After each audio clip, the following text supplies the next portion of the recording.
بسم الله الرحمن الرحيم. الحمد لله رب العالمين، وصلى الله وسلم على سيدنا محمد وآله وصحبه أجمعين. اللهم علمنا ما ينفعنا وانفعنا بما علمتنا وزدنا علما. خۆشەویستان و ئازیزان، سلامی خوای گەورەتان لێبێ. بەردەوامین لە خزمەت بابەت و باسی زانستەکانی قورئان لە میانەی کتابی محاضرات في علوم القرآن دكتور غانم قدوري جيشتنا لابرا 25 مبحثي سيام فتور الوحي كباسي انقطاع وحي كاتن هو كاتيك سرتا بيامبري خوا صلى الله عليه وسلم كوحي لودية سرتا دوايش وحي راء وسيتن جاء ليرانا باسي أو أكاتن طبعا ما مصاب بكورتي وبوختي باسي كرديا ده فرميت أو برزبونوي مقام النبوات كبيامبري خوا صلى الله عليه وسلم بيجيش كومالك يعني داخوازي هي لبو بيجاندني كساتي ودرون ناخي أو كساك دقات أو مقامة كما بس ليردا بيامبري خوا صلى الله عليه وسلم لوي كدور بيه لهمو تيك هالقجاني شي دروني وعقلي وأوانا جاء الله ليرانا لو پێگەیاندنە ئیلاهی کە خوای پەروەردگار بەندەی خۆی کە هەڵەبژێرێت چونکە پێغەمبەران هەموو سەفوەت الخەلقن و بەتایبەت پێغەمبەری کۆتایی کە پێغەمبەر محەممەد صلی الله عليه وسلم ئەو حاڵەتەی کە بەسەر هاتیە دەڵێ کۆمەڵێک یعنی شت هەیە لێرانەدا کە پێویستە ئاماژەی پێ بکەین کە پێغەمبەری خوا صلی الله عليه وسلم سەرەتا ئەوەی بەسەردادێتن کە لە دوانەی ڕابردوو باسمان کرد ئەفەرمێ پێغەمبەری خوا صلی الله عليه وسلم دەیفەرموو هەندێک تیشک و ڕۆناکایی ئەبینم یان گوێم لە هەندێک دەنگ و شت ئەبێ کە پێشتر مەئلوف نەبووینە لەلام زانراو نەبووینە خوای پەروەردگار بەر لەوەی کە ئەو کە ئەفەرمێ ئینا سەنولقی عەلەیکە قەولا ثەقیلا بەر لەوەی ئەو وەحیە ئەو ئەرکە قورسەی بێخیتە سەرێ وەک بڵێن تەهیە ئەو ئامادەی کردیە لۆ ئەو کارە گرینگە و مهمەی جا ئەوە یەکیان دوایە پێغەمبەری خوا صلی الله عليه وسلم وەک لە عائشە خوا لێ ڕازی بێ ئەفەرمێ پێغەمبەری خوا صلی الله عليه وسلم سەرەتا وەحی خەونی ئەبینی خەونەکانی کە دەهات نەجێ ئەوە یعنی وەکو وەحیەکی سەرەتایی کە پێغەمبەری خوا صلی الله عليه وسلم لۆی دەهاتن فەرمێ ئەو ڕوئیانە کە ڕاستەوخۆ یعنی دەهات نەجێ و ڕوئیاکان ڕاز بوون طبعا باسمان کرد لەوانەی ڕابردوو خەونی پێغەمبەران صلی الله عليه وسلم على نبينا وعليه الصلاة والسلام هم يعني وحينا بلام وك علماء متفق لسلوي كهيت آيات قرآن بخون دانا بزيوة بلام خوني أوان وحية دعاء بيامبري خوا صلى الله عليه وسلم لسرتاوى يعني برلوي كوحي وبيتن حزي لا خلوته دابرام ولا خلشي كتويت تشيوي حراء ئەشکەوتی حێرا چێوی نور کە ئەوەش هەر ئامادەسازیەک بووە کە پێغەمبەری خوا صلی الله عليه وسلم لە بۆ وەحی پێبگاتن جا و حاڵەتێکی دیکەش کە لە سەرەتای وەحی پێغەمبەری خوا صلی الله عليه وسلم تووشێ بێتن ئەو لە باوەشگرتنەی جوبرائیل عليه السلام ئەوەشیان هەر ئامادە باشی بووە کە پێغەمبەری خوا صلی الله عليه وسلم لە بۆ ئەو پەیامە گەورە و گرنگ و بەرزە ئامادە بیتن جا پێغەمبەری خوا صلی الله عليه وسلم هەموو ئەو حاڵەتانەی بەسەر دادێن دواتر وەحیەکە ڕائەوەسیتن کە وەحی ڕائەوەسیتن پێغەمبەری خوا صلی الله عليه وسلم کاتێک کە چۆ لای وەرەقەی کوڕی نەوفەل و ئەو بابەتانە بەسەری هاتن کە خەدیجە لەگەڵی چوو ابن سعد لعبد الله كري عباس جاريته وليرانا روداويك أفرمي أن رسول الله صلى الله عليه وسلم لما نزل عليه الوحي بحراء مكث أياما لا يرى جبريل فحزن حزنا شديدا حتى كان يغدو يعني يذهب إلى ثبيرة مرة وإلى حراء مرة يريد أن يلقي نفسه منه باسي أويك على بيامبري خوا صلى الله عليه وسلم كاتك كوا وحي بيني يعني وحي بسردا دابزي چێوی نور لە ئەشکەوتی حێرا چەند ڕۆژێک ماوە تەمان باسەکەین ینی کە زانایان اختلافیان هەیە چەندە ئیتر جوبرائیلی نەبینی بۆیە پێغەمبەری خوا صلی الله عليه وسلم تووشی خەم و خەفەتێک بوو ینی حتا ابن عباس خوای ڕازی بێ لە خۆی و لە بابی ئەفەرمێ تاوەی لێ هات پێغەمبەری خوا صلی الله علیه و سلم دەچۆ سەرچێوەکان دەیویست خۆی تێفڕە بداتن، یعنی لەو حاڵەتەدا بووە پێغەمبەری خوا صلی الله علیه و سلم لە ڕووی نەفسیەوە. بەڵام فبين رسول الله صلى الله عليه وسلم كذلك عاملا لبعض تلك الجبال إذ سمع صوتا من السماء فوقف رسول الله صلى الله عليه وسلم صعقا للصوت ثم رفع رأسه فإذا جبريل يقول يا محمد أنت رسول الله حقا وأنا جبريل. باشي كبيامبري خوا صلى الله عليه وسلم أو فتري ما وحي ونهاد أو جاء ديارة روجي كان بيامبري خوا صلى الله عليه وسلم جوي لدنجي شوي سر برزكاتوا جبرائيل دبينيتن أفرميت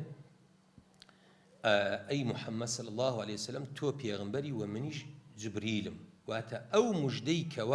ورقي كرينا وفل بيدابو فعلا تحقيق بو واتا جارية كمشك وحي بو أو جارش جبرائيلي بيني والله أعلم كأو جارية كميتي ودو جار بيغمبري صلى الله عليه وسلم جبرائيلي لسر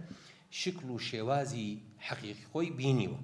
جا پێغەمبەری خوا صلی الله عليه وسلم ئەوە بوو چاوەکانی گەشانەوە سەبر و ئارامی گرت و وای لێ هات کە دڵی جێگیر بوو لەسەرەوەی کە هیچ حاڵەتێکی نائاسایی بەسەردانە هاتیە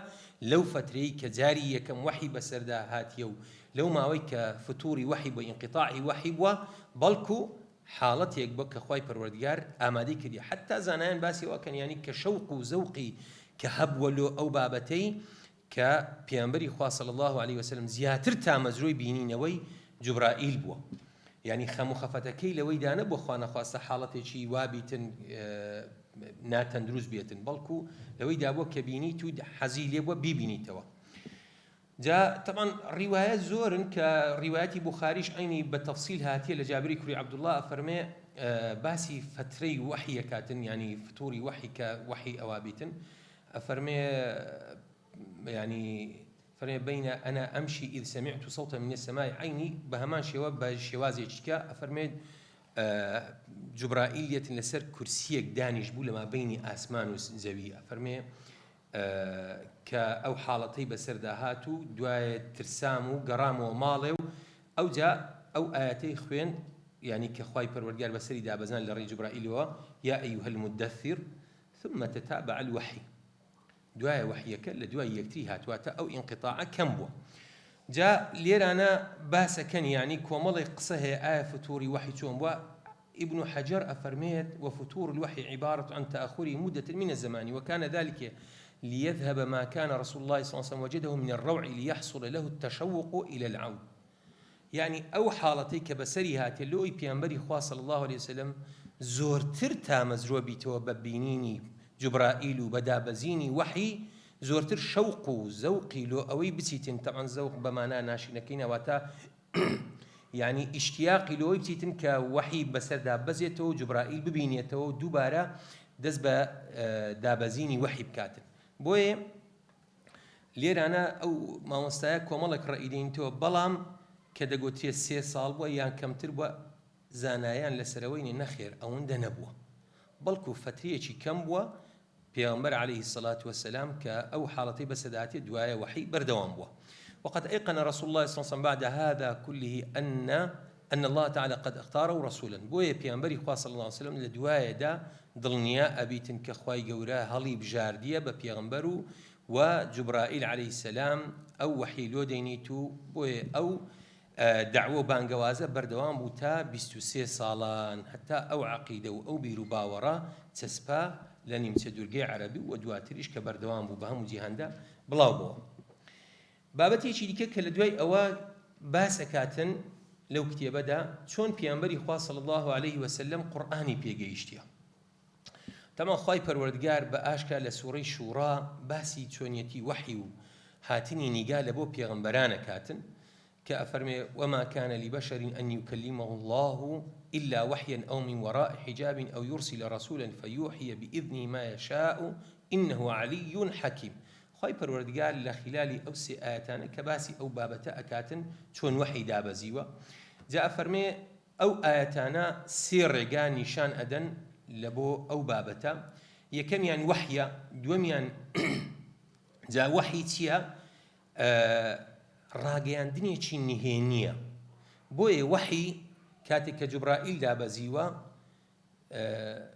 کەم وایە ئەسحاب بینی بیتیان هەستیان پێکردیە کە دەیگەینێ بەڵام وەکو بینین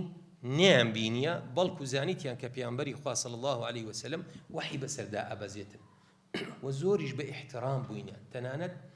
دەگەینێ باسی ئەوەیە کاتن لە ڕیوایەتێکی ئەڵێ ئەسحاب خوایان لێ ڕازی بێ سەریان ئەوە دائەناوە لۆ ناو سینجیان تا پێغەمبەری خوا صلی الله علیه وسلم ئەو حاڵەتەی لەسەر لا ئەچوو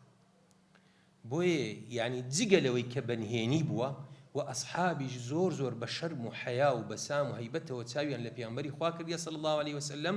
کە ئەو حاڵەتەی بەسەردا هاتیە چونکە ئارەقەی کردیە زۆر لەسەری قورس بووە بۆیە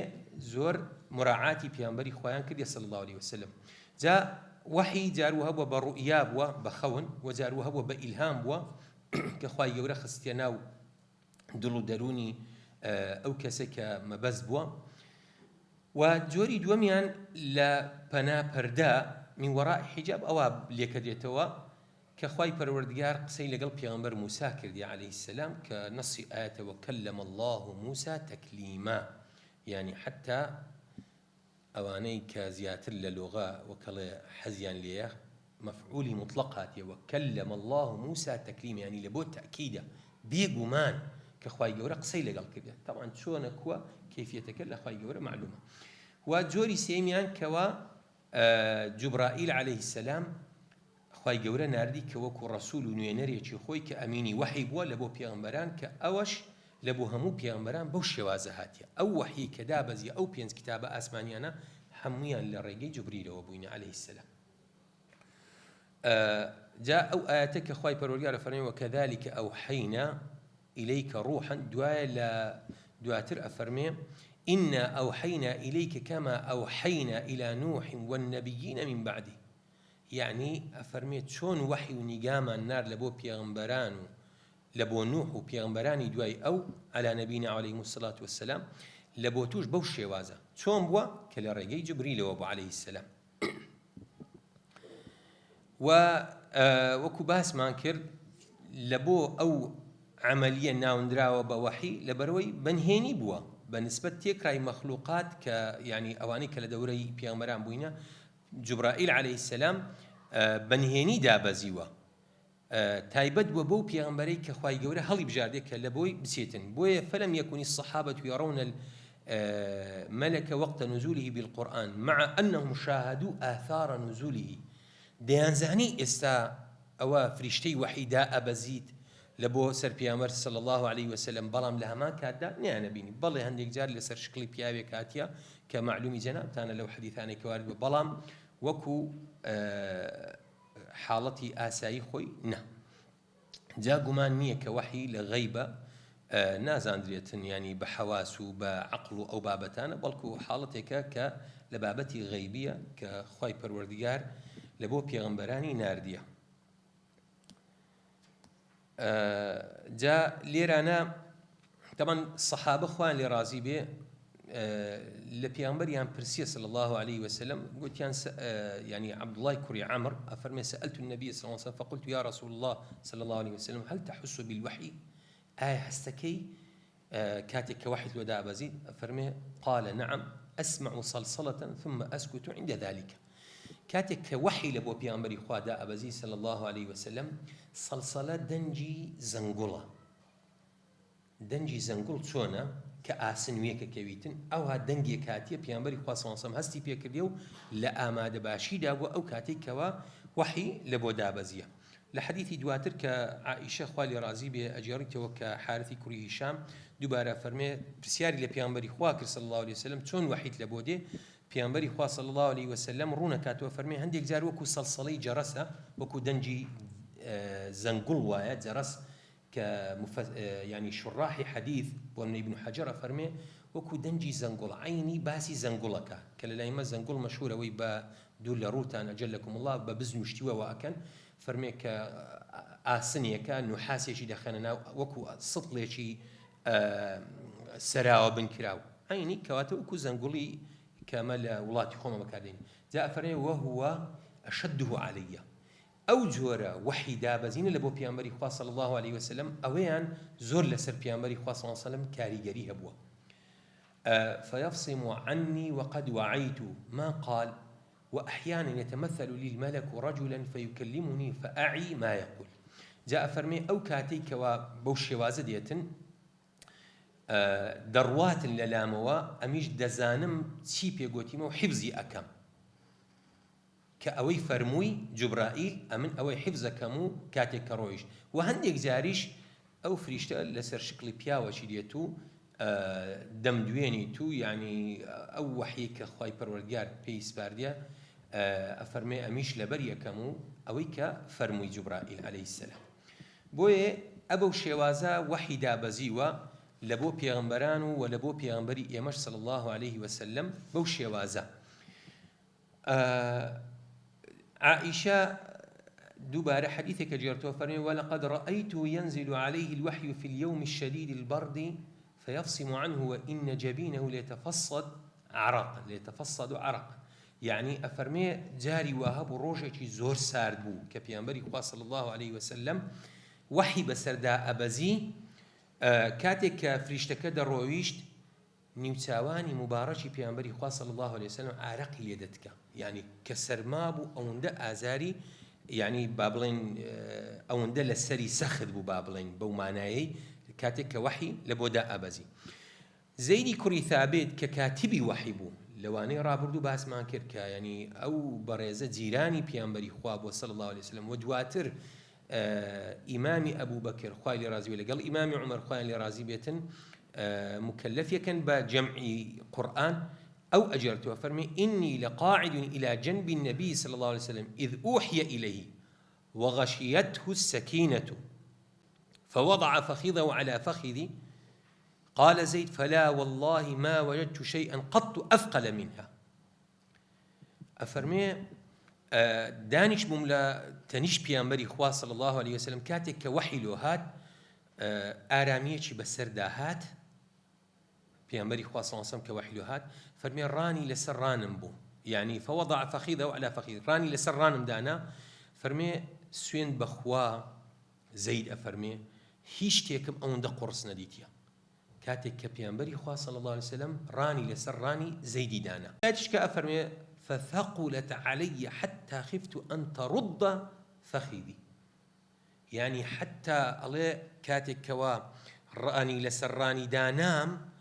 تاوليها ترسام رانم بشتي لبر قرصاي زور زاد بي بيامبري خوا صلى الله عليه وسلم تقرصايتي هاد بتسري ليه بحقات يعني كخواي پروردگار وكباس ما كل سرتا إنا سنلقي عليك قولا ثقيلا هردا بزينة كشي قرصبو وجيان كشي زور لو يقرصتر جا بحقات دبي وكلا أواني كوهالجري أو بيامنا زور أجادار بن بيامك بو قرصي بو برزي وبو جورية هاد بيتن دبي إنسان لآستي جاندني أو بيام دابتن جا ويك صحابة خوان لرازي بملاحظة وتبينيان كده لنزول وحي كما رواه عدد من المحدثين لا عمر بن الخطاب خالي رازي بأفرمي بيامبري صلى الله عليه وسلم جار وهب وأجر وحي الودهات لكن روي مباركي بيامبري صلى الله عليه وسلم لكن أو ذاته يعني جوية لدنجك أبو وكو دنجي شانه هنجوين أبو شوازة يعني ميشا هنجوين أو جورة دنجشي لهاتيه كأصحاب خواني رازي هستيان بيكرديا يعني آثار عندي تيا كبيامبري صلى الله عليه وسلم يستا مشغولة بدابزيني وحي لبوسر أو بريزة للان جبرائيل وجاري شو أبو دنجة كشيان جوية لبو كأو حديثش وارد ومحدثين جرايتيانوا جاء لي رانا أوي كباس ما كر يعني زور مهمة أفرمي أو حالتي وحي تنزار كدوبارة بويتوا لجياني بيامبري صلى الله عليه وسلم وأصحاب هستيان بيكرديا يعني كزانيتيان وحيدة أبزي زور بويقار بويني لخزمت بيامبري صلى الله عليه وسلم حتى وحيك تواوبوا وكو باس ما كل الله يطرقون خلالها بانتظار سماع الوحي الجديد يعني يطرقون تيانا كرد أمال رأسه إلى صدره وسكت فلم يتكلم يعني أوا سريانا برد وناو سنجان ديان زاني بيامبري صلى الله عليه وسلم يستا مشغولة بوحي دابزين بسريدة أبو هريرة أفرمي وكان إذا جاء الوحي لا يخفى علينا دەمانزانی شاراوانە بوو لێمان فإذا جاء فليس أحد يرفع طرفه إلى رسول الله صلى الله عليه وسلم تنانت ساويشي برزناك دوا حتى ينقضي الوحي تا وحي كوتاي بيدها أو أنا همو بيمان الله وحي تون هاتيا وبيمان الله براسي أو أصحابا خوان لرازي به خوراينية محدثين تون فرمون أصحاب هميان عدول ما نيتيا تيكراي أصحاب لسندي رواية حديث ليان ورجيله ناكو نجير تانو تشري محدثين ورواتي حديث لوي كبلن أو أصحاب أخوانا خاصة أو أبوه هميان ليان ورجيله شكو زور بشر محيابوين براستي أوان بيغمريان الناس صلى الله عليه وسلم أفرميت أجرتي وحي للان خواوة كدابزي ولا رجاي فريشتوا كاريك بوا يعني لكاري أويك للاي إما زاندراوا خارجي أو بوا شتيجي يعني جيجاي سرسامي وجيجاي تعجب وا بلام سنزارك كدوبارة بوتوا بسر بيامبري خوا صلى الله عليه وسلم وهستيان بيكرديا أوش يعني ثمريك بوا كوريان قرتي أصحاب لو قرآني ك بيامبري خوا صلى الله عليه وسلم بسري داخوين دينه وحفظيان كرديو ونسيشي كيانوا لبيامبري خوا صلى الله عليه وسلم ويك لدوايك أويان نقل كرديا أوش براسي حكمتي تدايا شكا خو بيامبري خوا صلى الله عليه وسلم حالتي تايبتي خوي هبوه نو خيزاني هبوه معلومي جنابتان يعني حتما تويت لاي خيزانه كاني شوانا لقليان مايتوا نانو خواني لمال بوا يعني كاتك وفاتك قبل النوي هبوا دنا زورتري هبوا وكو رواياتي لي أكريتن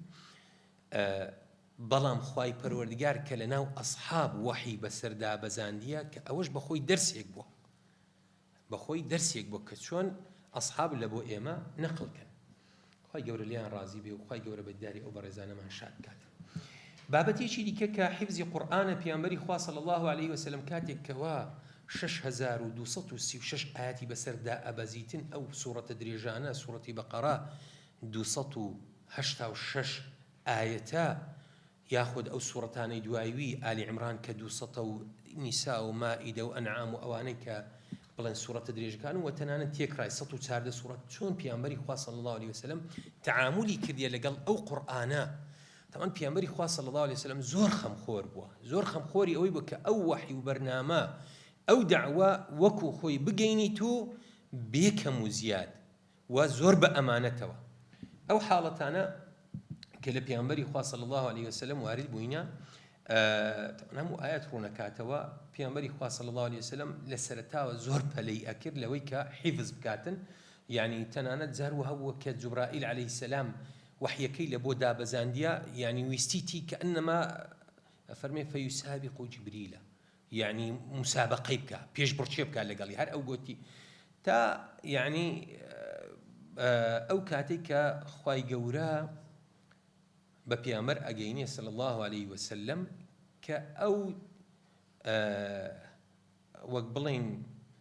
تكليفي حفظ قرآن خواي پروردگار إخات سر خوي ولله المثل الأعلى صح التعبير ونهي لي أكاتنك عجلينك فلينك أفرميت لسورة طه وكذلك أنزلناه قرآنا عربيا وصرفنا فيه من الوعيد لعلهم يتقون أو يحدث لهم ذكرى فتعالى الله الملك الحق ولا تعجل بالقرآن من قبل أن يقضى إليك وحيه وقل رب زدني علما ليروا أفرمي دعاء لسوري قيامة أفرمي لا تحرك به لسانك لتعجل به إن علينا جمعه وقرآنه فإذا قرأناه فاتبع قرآنه ثم إن علينا بيانه يعني بأشكر أخوي پروردگار بيه فرميتن كأتو لوي خمخو كأخوي پروردگار أدخاتنا وسينتو وحفظ يكاتو لسرتو تبليغو جاندنا جاء بخاري إمام بخاري رحمة خوالي به لصحة كيدا لتفسيري أو آياتنا دا لابن عباس وأجارته وفرمي بيامبري خوا صلى الله عليه وسلم كاتك يعني قرآني بسر دا أبازي وقبلين زور خميلي أخواردو ليو زباني بلين ماندي أكر بابلين زور حركي بي أكر لويكا زو بيلتو حفظي كاتن نكا شتيك لدستي بسيتن يعني لبيري بسيتوا بەڵام خوای پەروەردیگار ئاەتی قیامەی کە دابەزان فەرمووی ئینە عەلەینا جەمعەهو وقورئانە یعنی جەمعەهو ئەن نەجمعەهو فی سەدریک، یعنی ئەمە لە سینەتدا کۆکەینەوە و حیفزیەکەین. دوایە فەرمووی فەئیذا قەرەئناه فەتەبع قورئانە فەئیذا ئەنزەلناه فەستەمع وەئەنصت، یعنی گوێ بگرە لە جوبرائیل عەلەیهی سەلام و ڕاوەسە هەتا خوای پەروەردیگار وەک بڵێن ئەو وەحیەت بەسەردا ئەبەزێنیتن. ئینە عەلەینا بەیانەهو ثم إن علينا بيانه إن علينا أن نبينه بلسانك، يعني خواي پروردگار وأكاك أو پیغمبرا عليه الصلاة والسلام بزباني خوي بياني أو قرآن بكاتن خواي جورة تكليف يكاتن كالسيني دابنيتن واشي لي أكاتن أو قرآن بجينيتن جابوه پیغمبري خوا صلى الله عليه وسلم وقبلين لموج واكا دلخوشي بي أكاتن لسرويك خواي جورة أو قرآني لسيني حفظ كاتن أو آيات أنا همو تيما أنا جايين كأو أمري شيء زور جرين بو جرام ولا سر بيامبري خوا صلى الله عليه وسلم بلان خواي جورا تكليفي حفظك خست سر خوي كبو معناي خواي جورا كالسر خوي دانا حفظك كبيامبري خوا صلى الله عليه وسلم أوها بلنا كاتن بلكو وحي وحفظ وجمع بيانك كخواي جورا روني كردوا جاء لو استعداد لو دا مزراني كخواي پروردگار لبو پیامبري خواي كر صلى الله عليه وسلم لحفظ القرآن شتيشي ديكا ك فريشتكان بلين فريشتي وحي زقلوا أصحاب فرمون كلمان جي رمزاني همو صالق دا أبزي قرآني لقل پیامبري خوا صلى الله عليه وسلم مدارسة أكرده وديقوتوا يعني جیالەوەی کە خوای پەروەردیگار بە ئاشکرا پێفەرمی لە سوورەی تاها و لە سوورەی قیامە بەڵام جوبرائیلیشی ئەنارد کەوا قورئانی لەگەڵ دەور بکاتەوە کە ئەوەش بەخۆی جۆرێکە لە حیفزکردن و لە سینەدانانی پێغەمبەری خوا صلی الله عليه وسلم کە خەمی لێ نەخواتن حتا خوای گەورە فەرمێ سەنقریئوکە فەلا تەنسا، یعنی جگەلەوەی کە ئەمە بەسەرتدا ئەخوێنینەوە و تەسبیتی ئەکەین لە ناو سینگت و لە بیریشت ناچێ. بۆیە پێغەمبەری خوا صلی الله عليه وسلم گەیشتە ئەو دڵنیاییە. ئەوەش بابەتی حفظ کە بە کورتی و پوختی بە حەقە چکە ئەو حەدیث و ئەو ئاەتانە بەڕاستی زۆرتری دەوێتن. بابەتێکە کە زۆر مهمە لە قورئاندا کە لە کتابەکانی دیکەدا نەبووە کە ئەوەیان زۆر مهمە. گەورەیی و گرنگی قورئان لێرەداوە دیارەکەوێتن کە تەنجیمی قورئانە. طبعا علماء قرآن علوم القرآن يعني أو زاناني كالدرباري علوم القرآن ولا درباري تفسير القرآن نسيتيان لسر أوي يقدن جن ككتاب كان ديكا راست وخو دابزينة بلام قرآن لخلال 23 سال دابزيوة. جاء أوش ككوملك حكمتي تيدايا ابن عباس فرمي خواي پروردگار پیامبری ناس صلی الله عليه وسلم لتمني تلصالي 13 سال لمكة ماوە کە وحی لۆ هات دوایە فەرمانی پێکرد کە هیجرەت بکاتن 10 ساڵیش لە مەدینە ماوە و تێکڕای تەمەنی کە بۆ 63 ساڵ. ئەلێرە وا ئەفەرمێتن جا ئەو قورئانە لە خلالی واتە ئەو 23 ساڵەی کە بەسەر پیامبەری خوا صلی الله عليه وسلم دابزيوه. تنجيم القرآن يعني تي يعني بش كردن. أفرميت معناي نجم للغة دا وقتي مضروب، الوقت المضروب يعني وقت يجي بش كراو. بوي يعني عرب كاتك يدانقو نجمت المال يعني إذا أديته نجوما يعني مانج بقسط أو قصي لنوع عرب دا باوبوا. جاء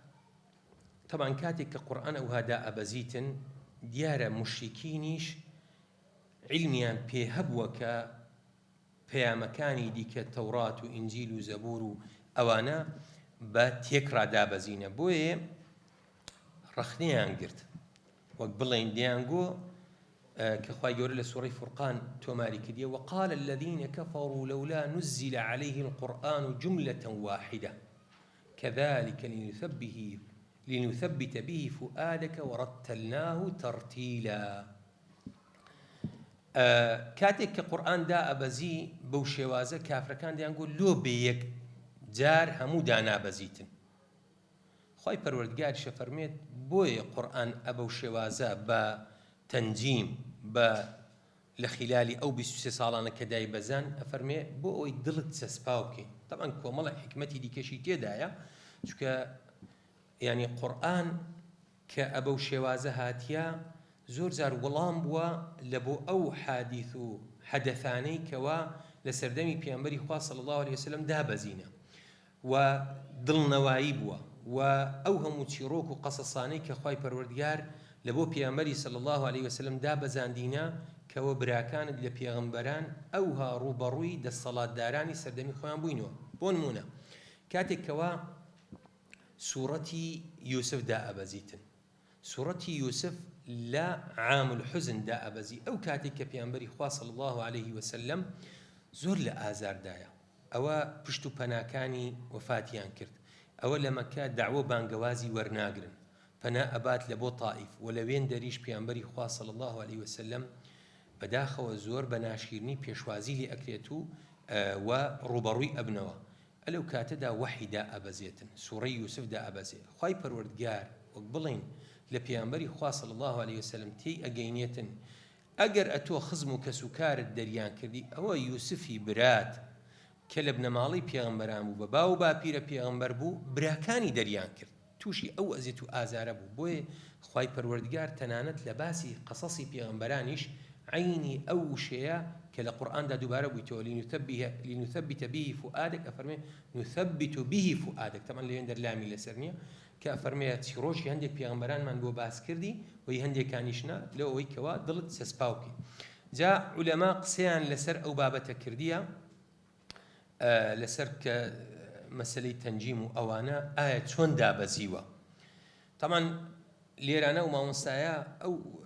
حادیثانە نانیتەوە، بەڵام دڵنیاشە لەو بابەتەی کە مفەسیرین و عولەما لەسەر ئەوەینە کە قورئان بە دوو جار دابەزیوە. جارێکیان کە لەسەر قسەی ئیبن عەباس ڕزا و ڕەحمەتی خوایان لێبێتن کە لە بۆ جاری یەکەم لە بۆ بەیت العیزە لە لەوح المەحفوظ دائەبەزێتن لە بۆ بەیت العیزە و دواتر لە خلالی 23 ساڵان ئەو وەحیە دائەبەزیتن. ئەوەش ئەڵێن هەموو تێگەیاندنی ئەو دانیشتوانەی ئاسمانە لە فریشتەکان کە ئەو پەیامە چەند گەورەیە و ئەو بەڕێزەی کە ئەو پەیامەی لۆ دائەبەزیتن چەند گەورە و مەزنە. یعنی عولەما حتا باسی ئەوەکەن و باسی کۆمەڵێک بابەتی دیکەشەکەن کە بە تایبەت لۆ مامۆستایان لە بۆ تەعاملکردن لەگەڵ قوتابی ئەوانە ئەو تەدەڕوجەی کە تێیدایە قورئان ڕەچاوی کردیە لە بابەتی تەنجیم و ئەو لە خلالی ئەو 23 ساڵ دابەزینەی کە لە لەوح المەحفوظ جارێک دێتە ئەوێن دەرو کە خوای پەروەردگار باسەکاتن ئینەه لەقورئان کەریم فی کتاب مەکنون لا يمسه إلا المطهرون. يعني أفرمي أول لوح المحفوظ بو تنها فريشتكان ك يعني أوان ليان هبوة يعني بل هو قرآن مجيد في لوح محفوظ كبهماشي وخواي برورجار باسكاتن بلام كدواتر دا أبزيتن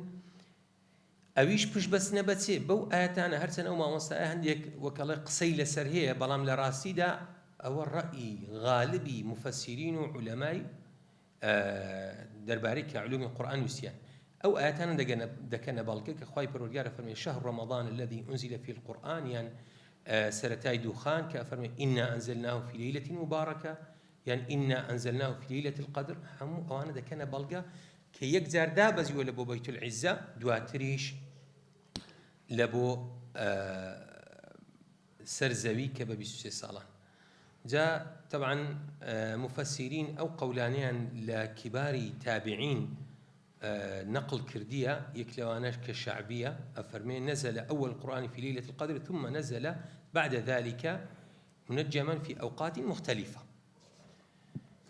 يعني ابن حجر أفرمي إن القول المعتمد الصحيحة كوقصيتي زور يعني جاي بشبيه بسنة سكي ابن حجر كعالمي جور أبو أفرمي أو قصي كمعتمد ودروسته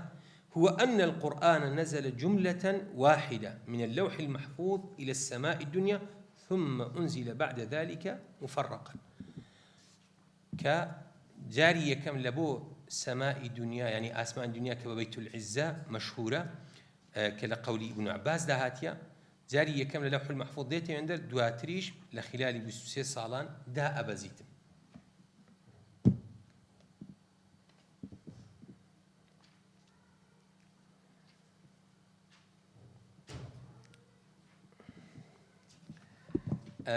حکمەتی دابەزین وەکو باسمان کرد کۆمەڵێک حکمەتی تێدایە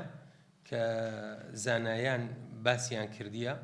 وەکو باسمان کرد هەم دڵدانەوەی پێغەمبەری خوا صلی الله عليه وسلم هەم لە بۆ تەدەڕوج و لە بۆ ئەو بابەتە کە عائیشە خوای لێ ڕازی بێ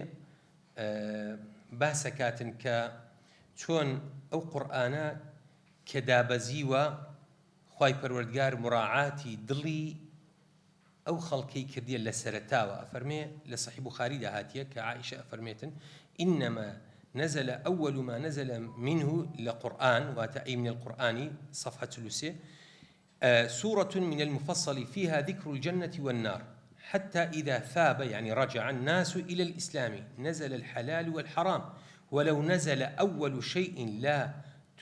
لا تشربوا الخمر لقالوا لا ندعو الخمر أبدا ولو نزل لا تزنوا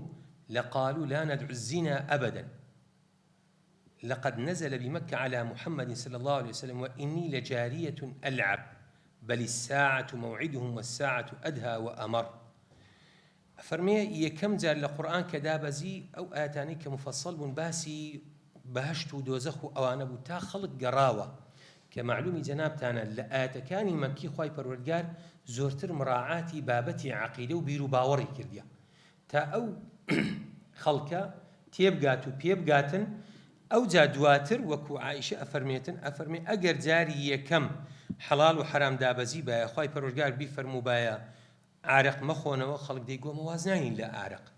تا دلو درونيان تسباونا با لسر إسلامتي أجر بيفرمو بايا زینا مەکەن دەیانگۆ واز ناینین چونکە ئەوان پیان ئیعتیادی بوو مەسەلەی زۆر ژن هێنان و مەسەلەی ئەو بابەتانە کە لە ناواندا دیارە باو بووە جا ئەفەرمێ من ئافرەتێکی کچکە بووم کاتێکەوە ئەو ئایەتانە دابەزین دواتر سوورەتەکانی کە فەرمێ وما نزلت سورة البقرة والنساء إلا وأنا عنده بەڵکو کاتێک کە کچێکی کچکە بووم و یعنی گەمەمە ئەکردن بە لەعابە و شتیوە ئەو سوورەتە دابەزی سوورەی قەمەر کە مەکیە دوایێ گەورە بووم واتە خێزانی پێغەمبەر بووە صلی الله علیه وسلم کە سوورەی بەقەرە و نیسا دابەزیە ئەوانش معلومی جەنابتانە هەموو ئاەتی ئەحکامیان تێدایە سوورەتی مەدەنی بۆیە کە ئەوەش خوای پەروەردگار لێرەدا لەو دابەزینەی کە بە منەجەمی دابەزیە مراعاتی دڵی ئەو کەسانەی کردیە کە لە دەوروبەری پێغەمبەر بووینە صلی الله علیه وسلم و تێکڕای خەڵکی کە خەڵک زۆرتر ڕوو لە قورئان کات و عەقیدە و بیر و باوەڕی بچەسپێتن ابن حجار دوبارە قسەیەکی دیکەی هەیە لەسەر ئەو حەدیثە فەرمێ أشارت إلى الحكمة الإلهية في ترتيب التنزيل وأن أول ما نزل من القرآن الدعاء إلى التوحيد والتبشير للمؤمن والمطيع بالجنة وللكافر والعاصي بالنار فلما اطمأنت النفوس على ذلك أنزلت الأحكام أفرمي ليرا ندى ئیشارەتێکی تێدایە لە بۆ حکمەتێکی خودایی لە بۆ ئەو تەرتیبی تەنزیل کە خوای پەروەردگار چۆن لە مەکەدا مراعاتی عەقیدە و بیر و باوەڕی کردیە کە ئەو خەڵکە چەسپاو بیتن دوایێ کە ئەو خەڵکانە لەسەر تەوحید و یەکتاپەرستی چەسپاو ئەبن و خوای پەروەردگار لە ڕێی پێغەمبەرەوە صلی الله علیه وسلم موژدەی بەهەشتیان پێ ئەدات و خەڵکانی بێباوەڕ بە دۆزەخ ئەترسێنیتن کاتێک کە دڵیان چەسپاو بوو ئەو جا خوای پەروەردگار ئەحکام و فەرمانەکانی دیکە دا ئەبەزینیتن ئەوانە هەموو حکمەتی ئەوەن کە قورئانی پیرۆز بەو شێوازە دابەزیوە کە ئەوانە بەڕاستی مراعاتکردنی بەرامبەرە حتا ئەگەر بێت و کەسێک ئێستا بانگی دینداری بکەی دەبێ مراعاتی ئەوە بکەی ئەوە تا چەند دەتوانێتن وەک ئەڵێ ئەو شەریعەتە هەڵبگرێتن حتا ینی کە زۆر زار شتی لە تائیف و ئەوانە ئەجێڕدێنەوە پێغەمبەری خوا صلی الله عليه وسلم لێ ڕووداوە لە مراعاتکردنی ئەصحاب کاتێک کە هاتینە دینی پێگەیاندینە. یعنی معلومی جەنابتانە کە گوتی بەس ئەوانە بکەم کە جەنابت فەرموویتت، پێغەمبەری خوا صلی الله عليه وسلم فەرموویتی ئەگەر ئەوەندانە بکەیت تەواوە. مەسەلە چ بووە؟ کە مراعاتی کەسەکان کراوە. جالوێ لێرەشدا زانایان بەو شێوازە باسەکەن و ئەو حەدیثەی عائیشە دەکەنە بەڵگە. لێرەدا کۆتایی دێنین لە بابەتی ئەسباب النزول ڕائەوەسین ئینشاءالله بۆ دەرسی داهاتوو. وصلى الله وسلم على سيدنا محمد وعلى آله وصحبه أجمعين، والسلام عليكم ورحمة الله وبركاته.